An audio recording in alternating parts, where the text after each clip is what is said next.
Okay, today we begin with a question.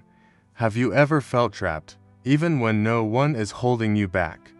You have 24 hours a day, and yet it feels like time slips through your fingers. You wake up with plans, but by evening, distractions have won.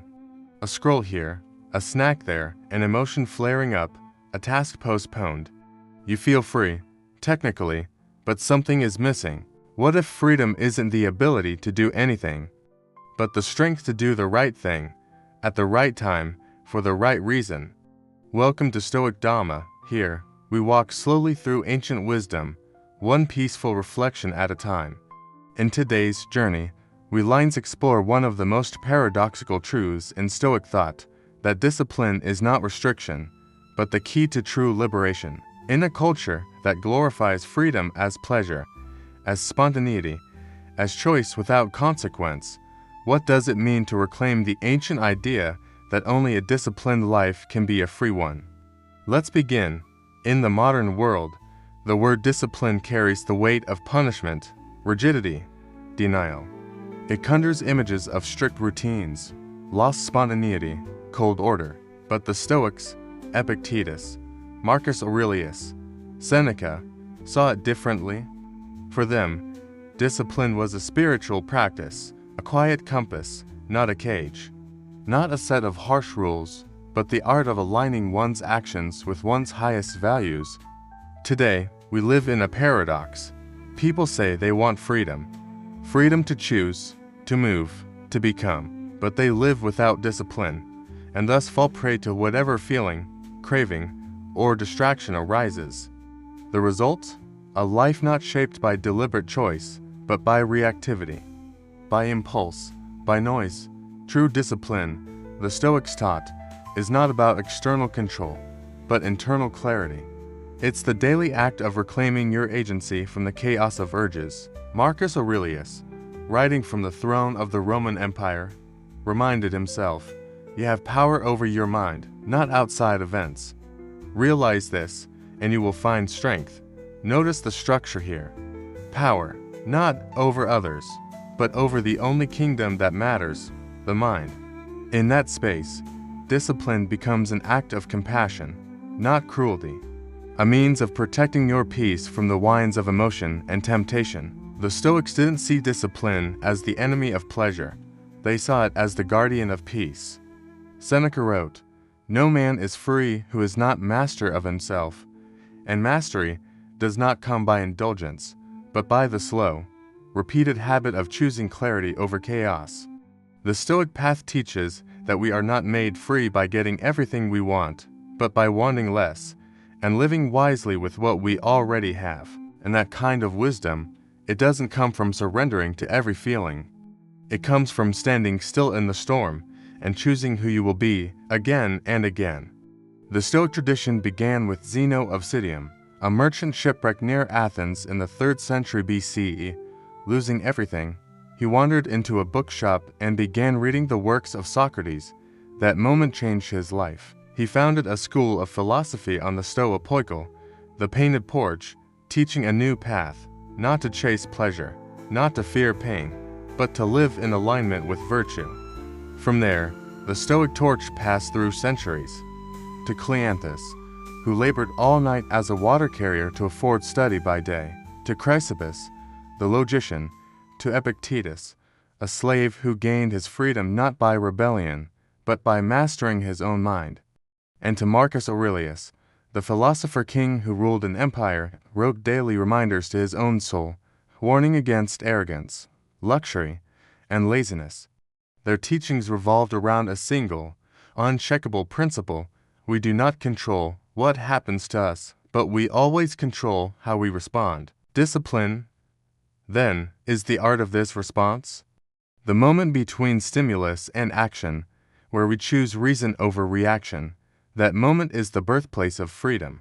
And in a world of overstimulation, of buzzing phones, urgent alerts, infinite options, that kind of inner control becomes not just rare, but radical. The modern person thinks freedom is the ability to do whatever they want. The Stoic knows freedom is the ability to not be ruled by whatever arises inside them. We can see this all around us. The gym goer who skips a workout for the third time this week. The writer who keeps planning but never begins. The parent who snaps at their child after a long day, then regrets it. None of these people lack desire.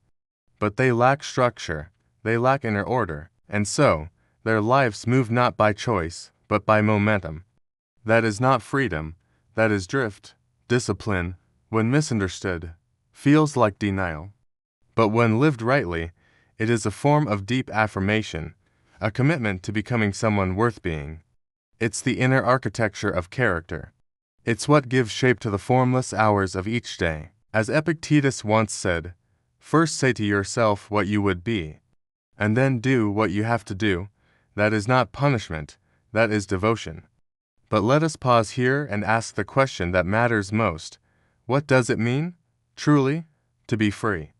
Is it the absence of boundaries? Or is it the presence of purpose? If every urge leads you, are you free, or are you enslaved to appetite? If your time belongs to every demand except your own values, are you living? What if freedom, real freedom, comes not from adding more, but from subtracting the unnecessary? Imagine your day. Now imagine it without distractions. Imagine it without the pull to check, to compare, to avoid. Imagine your mind like a quiet room. What could you create there?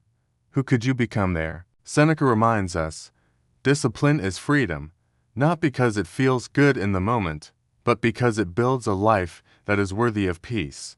This path is not harsh, it is not rigid, it is not cold. It is gentle and steady and strong. It is not about saying no to everything. It is about saying a deeper yes to the person you are becoming. And so we begin, not by cutting ourselves off from life, but by stepping into it with clearer eyes, with steadier hands, with the knowledge that every choice we make is a brick, building the temple of who we are becoming. Discipline, the Stoics say, is not for the strong. It is what makes us strong, and from that strength comes freedom. The Stoic idea of discipline did not emerge from theory, but necessity. It was born in a world on fire. Athens, in the centuries following the Peloponnesian War, was no longer the proud city of philosophers and poets. It was chaotic.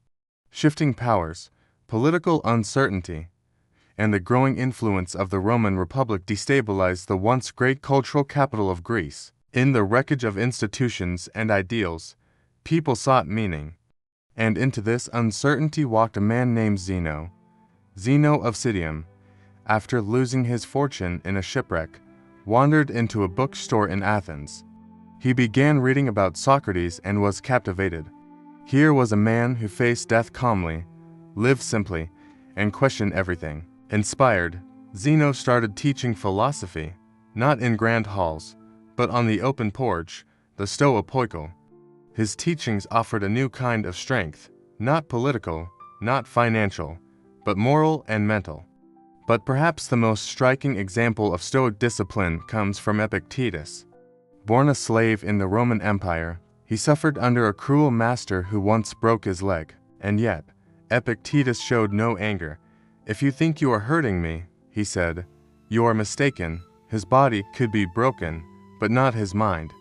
Later freed, he founded a school of philosophy where discipline was not just taught, but lived. Students slept on straw mats, they ate little. Not out of punishment, but preparation, training to be free from dependence on luxury or comfort. They were not trying to escape life, they were trying to live it with clarity and courage. On the opposite end of the social scale was Marcus Aurelius, a Roman emperor, a man with command over legions, laws, and lands. And yet, every night, he wrote in his journal, not about conquest, but about control of the self. In one entry, he reminds himself, "At dawn, when you have trouble getting out of bed, tell yourself, 'I am rising to do the work of a human being.'" This is what the Stoics meant by discipline. It wasn't about domination. It was about definition, defining what matters, then living it. Every day, the Stoic model of discipline can be understood in 3 layers. First, discipline of thought. This is where all control begins, in the mind. The Stoic trains themselves not to follow every idea, but to examine it. Is this true? Is this useful? Is this mine? The untrained mind believes every worry. The disciplined mind asks questions. It observes without being swept away. Epictetus reminded his students, it's not what happens to you, but how you react to it that matters. Reaction begins with thought. Second, discipline of speech. Words, the Stoics knew, reveal the soul. They can uplift or unravel. The disciplined Stoic speaks with care, not flattery, not cruelty, but honesty. Seneca warned, speech that is brief and to the point is a sign of a disciplined mind. In a world obsessed with constant chatter, silence can be revolutionary. The Stoic chooses not only what to say, but what not to say. Third, discipline of action. All wisdom is empty without practice. Discipline means doing what is right, even when it is hard, inconvenient, or unseen. Marcus Aurelius wrote, waste no more time arguing what a good man should be. B1. This kind of action flows not from ego, but from intention. It is not hurried, it is not delayed, it is done because it is needed. At the center of all Stoic discipline is a Greek word, prohairesis. It means our faculty of moral choice, the ability to choose how we respond. It is, to the Stoics, our divine power. Everything else, our body, our possessions, our reputation, is external, but prohairesis is ours. It is inviolable, and it must be trained. This is why Stoics train daily, not in comfort, but challenge. They welcome discomfort, not because they loved pain, but because they loved strength.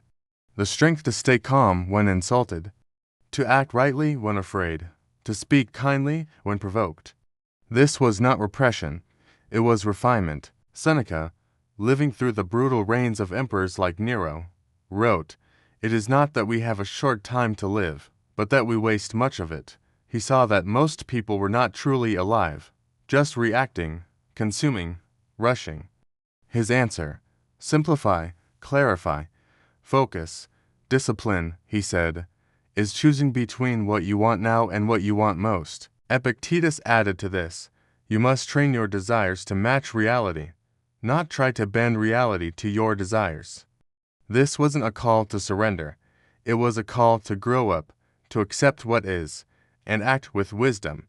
Not childish want, but mature will.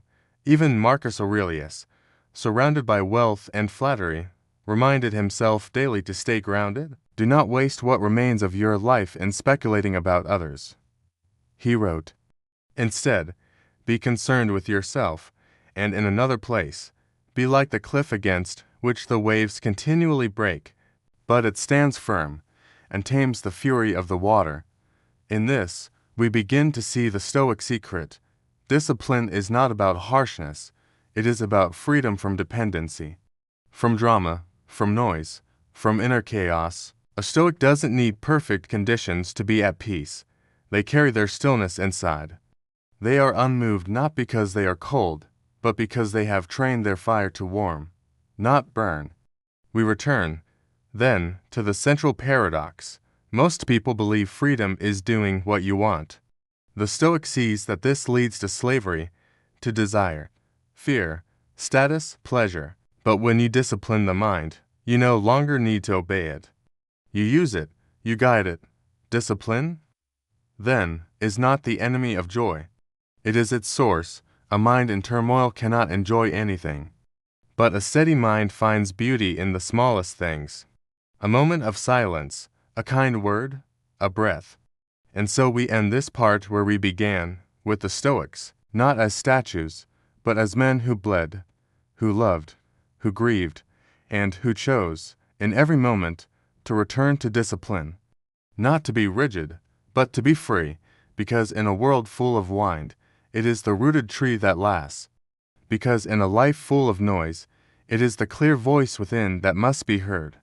Because in every passing day, the choice returns, will I live by reaction, or by reason? And every time you choose reason, you build your freedom. Let's step now from the world of ancient philosophy into the rhythm of daily life. Not the kind carved in marble, but the kind that buzzes through alarms, emails, cravings, and conversations.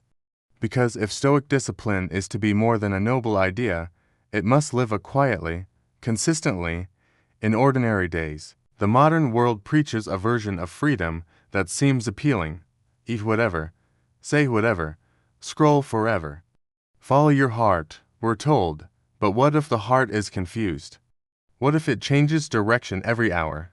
Without discipline, that kind of freedom is no freedom at all.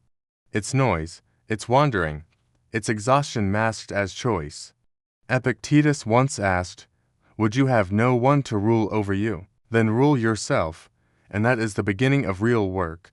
Not in dramatic gestures, but in the small, invisible victories of everyday living. Let's begin with our work, where most of our waking hours are spent. In the Stoic view, work is not just a means to survive or earn, but a practice of virtue.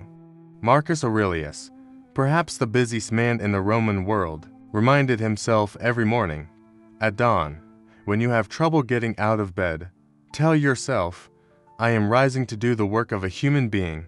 His focus wasn't on reward, but duty. On doing the right thing, not for applause, but because it is right. Modern Stoic work begins with intentional effort, not busyness, not constant productivity, but choosing meaningful labor and doing it with presence. That means setting boundaries on distractions, on multitasking, on the endless pursuit of more. Seneca said, "It is not that we are given a short life, but that we waste much of it." A Stoic at work seeks not more time, but more focus. Discipline at work also means knowing when to stop. The Stoic does not glorify burnout. They understand balance. They know that rest is not laziness. It is a rhythm, a necessary silence between movements of action. Now, let's enter the space of relationships, one of the deepest tests of our inner discipline. How often do we react in relationships without thinking? A sharp word, a defensive tone, a passive-aggressive silence. The Stoics saw emotion not as the enemy, but as a signal, something to observe before responding. Discipline in love is the ability to feel without being swept away. Seneca advised, "We should love with the knowledge that we may lose." That's not cold, it's courageous. It means loving not out of fear or need, but out of choice. Discipline in love is not detachment, it is presence without possession. It is listening instead of assuming, it is forgiving without enabling, and it is refusing to let anger speak first. Even in conflict, the Stoic asks, "What is in my control right now?" Not the other's behavior, not the past, only this breath. Only this next word, only this choice to be kind. We move next to the quietest chamber of life, the inner self, where no one sees, but where everything is decided. Here, discipline begins at dawn. Before the world speaks, you listen. The Stoic morning might include journaling not about tasks, but about mindset. What kind of person do I want to be today? It might include a few moments of stillness, a breath, a pause, a prayer. Throughout the day, discipline is awareness. When desire arises, a sudden craving, an urge to react, the Stoic does not suppress. They observe, where is this coming from? Is it true? Is it useful? This moment of space is everything. And in the evening reflection, the Stoic day ends not with escape, but with review. What did I do well? Where did I lose myself? What can I try again tomorrow? Marcus Aurelius did this, so did Epictetus. Not to scold but to grow. This cycle, intention, attention, reflection, is the heartbeat of Stoic living. It's not dramatic, but it is powerful. Let's now explore some tools and techniques, small rituals that train the mind. First, Stoic journaling. This isn't about recounting events. It's about questioning yourself. When did I act from fear? When did I choose virtue over ease? What thought repeated in my mind today, and why? This kind of writing is a mirror, not to judge, but to see. Second, negative visualization, a practice the Stoics loved. Imagine losing something, not to create fear, but to deepen appreciation. Imagine your cup has already broken, Epictetus said. Then when it does, you will not be disturbed. Picture your morning routine, without your favorite coffee. Your walk, without the trees. Your day, without a loved one. This gentle exercise is not sorrowful. It is gratitude in motion. Third, voluntary discomfort. Occasionally skipping a luxury. Eating plainly, turning off the phone, walking instead of driving. These small choices remind you, I can live with less, not because less is better, but because fear of discomfort is a prison. Freedom lies in knowing you can adapt. Fourth, delayed gratification, not indulging every impulse. Waiting before checking your phone, breathing before speaking, saving before spending. The Stoic does not deny pleasure, they simply choose not to be enslaved by it. Finally, physical rituals. Some modern Stoics take cold showers. Others wake early, fast occasionally, or limit consumption. The point is not self-punishment. It is self-clarity. What do I really need? What can I do without? These acts train the body, so that the mind can lead. All these practices, repeated gently, shape a mind that is steady, a heart that is quiet, a life that is intentional. Because discipline is not in the quiet corner of a forgotten training hall in Kyoto, a lone warrior practiced the same sword movement for the 1000th time. His breath was calm, his eyes steady. He wasn't training to defeat another, he was training to master himself. The room was silent, but within him, a storm was stilled. This isn't a story of war, it is the image of discipline without audience, effort without applause. It is a reminder that the truest form of power is not loud, but silent, not imposed, but cultivated. Okay, today we're closing this journey with the quiet force that shapes the Stoic soul: daily discipline. Welcome back to Stoic Dhamma. In a world obsessed with shortcuts and freedom defined as indulgence, the Stoics offered a different map. What if true liberty wasn't about doing what you want but being strong enough to walk away from what you don't need? Let us begin with the thought. What would your life feel like if you were no longer a prisoner of impulses? No longer swayed by the mood of the day or the opinion of others? No longer chasing and reacting, but standing, calm and sovereign? This is not a fantasy, it is the result of living with intentional discipline, the quiet kind, the consistent kind. There's an old story from the Bhagavad Gita. Arjuna, the warrior, stood on the battlefield not afraid of the enemy, but of himself, his attachments, his desires, his doubts. Krishna told him, discipline is the path to peace. Without it, the mind is a storm. With it, the mind becomes still. This teaching echoes Stoicism. Discipline is not the punishment of the self, but its liberation.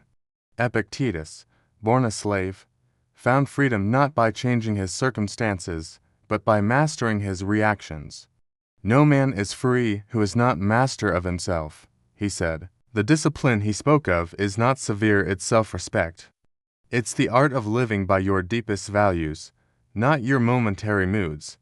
Seneca wrote, discipline strengthens the mind so that it becomes impervious to the blows of fate. His own life was marked by power and peril, wealth and exile. But he did not crumble. Why? Because his character was reinforced daily, like a fortress. That is what discipline gives us, not control over life, but control over how we live it. And Marcus Aurelius, the emperor of the known world, rose each morning to remind himself of humility, mortality, and duty. In Meditations, he wrote, at dawn, when you have trouble getting out of bed, tell yourself, I am rising to do the work of a human being. That is the rhythm of discipline, not grand gestures, but quiet repetition in service of the soul. Now, pause and reflect. What would change if you woke each day and asked, what is essential?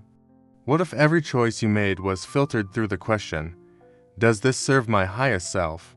Not every moment has to be extraordinary, but every moment can be intentional. Let's gather the key lessons. Discipline is not rigidity, it is rhythm. It is the gentle structure that allows creativity to bloom. It is the boundary that protects peace. It is the vessel that holds our values steady when the waves of life crash against us.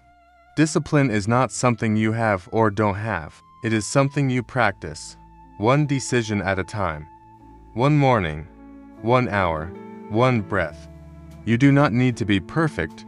You only need to be present. Stoicism does not ask us to become machines, but to become mindful. And in this practice, freedom arises, not the freedom to indulge, but the freedom to focus. The freedom to choose who you are becoming, instead of reacting to who you've been. Freedom from regret. Freedom from distraction. Freedom from the chaos of the untrained mind. This is the paradox that Stoicism reveals. When you live with gentle, daily discipline, you no longer crave escape, because the life you're living becomes enough. The task becomes the reward. The stillness becomes the joy. You begin to feel light not because you have less but because you carry less that doesn't matter. So I ask you, what small act of discipline can you reclaim today? Waking without the phone, saying no to something that weakens you, eating simply, listening more than speaking, forgiving instead of fighting. Every act of discipline is a vote for your future self. The Stoics didn't call it a morning routine or self-optimization. They called it erect excellence of soul. They believed discipline was not about becoming someone else, but returning to your truest self. The one who is already whole, already calm, already free. Let's bring this journey to a close. The modern world tells us to chase more, do more, be more. But the Stoics remind us, the most courageous thing you can do is to stop, to listen inward, and to shape your life not with urgency, but with understanding. Discipline is not the enemy of joy, it is its guardian. It ensures we don't lose the beauty of life to chaos. It invites us to walk slowly, to feel deeply, and to build a life that holds meaning, not noise. So no, this is not a call to become severe or ascetic. It is an invitation to become whole. To become someone who can be trusted with time, with choices, with self. Someone who no longer seeks freedom outside ... because they have cultivated it within. And so, the final question, what would your days look like if discipline was no longer a burden, but a gift? A rhythm that steadies your hand when the world shakes. A practice that reconnects you with your deepest self.